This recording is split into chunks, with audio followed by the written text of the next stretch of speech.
Headline debunked: why today's housing inventory proves the market is not headed for a crash. Whether or not you owned a home in 2008, news about an economic shutdown happening today may bring all of those things back to the surface. But while those feelings are completely understandable, the data that we have today can actually help reassure you that the situation today is nothing like it was in 2008. One of the key reasons why the market won't crash this time is the current undersupply of inventory. So housing supply comes from three different places. One, current homeowners are putting their homes up for sale. Two, newly built homes coming into the market, or distressed properties like short sales or foreclosures. And for the market to actually crash, you have to make a case for an oversupply of inventory headed to the market. And the numbers just don't support that. So there's a deeper look at why and where inventory is coming from today, help you prove why the housing market isn't headed for a crash. Okay, so what does this chart mean? So inventory is still historically low.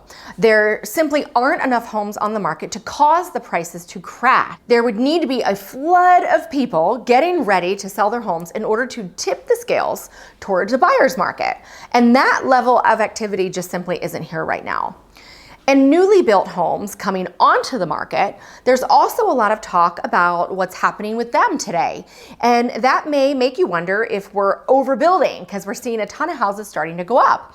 But home builders are actually slowing down their production right now. And to avoid repeating the overbuilding that happened leading up to the crisis, builders are reacting to higher mortgage rates, softening buyer demand, slowing down their work. It's a sign that they're being intentional about not overbuilding homes like they did during the bubble back in 2008.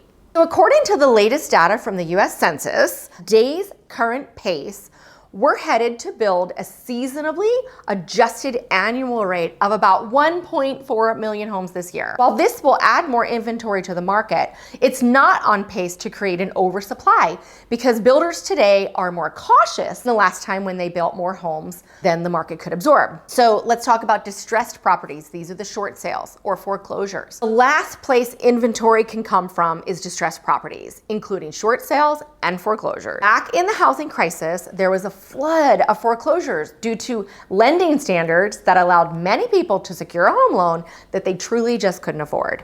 But today, the lending standards are so much tighter. They're resulting in more qualified buyers and far fewer foreclosures. You'll see in this following graph that it actually uses data from Adam Data Solutions on properties with foreclosures filings to help paint the picture of how things have changed since the crash. So when you're looking at this chart, it shows how in the time around the housing crash, there were over 1 million foreclosure filings per year.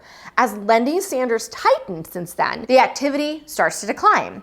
And actually, in 2020 and 2021, the forbearance program was a further aid to help prevent the repeat of the wave of foreclosures that we saw back in 2008. So that program was actually a game changer. It was giving homeowners options for things like loan deferrals and modifications they didn't have before. And the data on the success of this program shows 4 out of every 5 homeowners coming out of forbearance are either paid in full or have worked out a repayment plan to avoid foreclosure. These are a few of the biggest reasons that there won't be a wave of foreclosures coming to the market anytime soon. So the bottom line, although housing supply is growing this year, the market certainly isn't anywhere near the inventory levels that would cause prices to drop significantly. That's why inventory tells us the housing market isn't headed for a crash.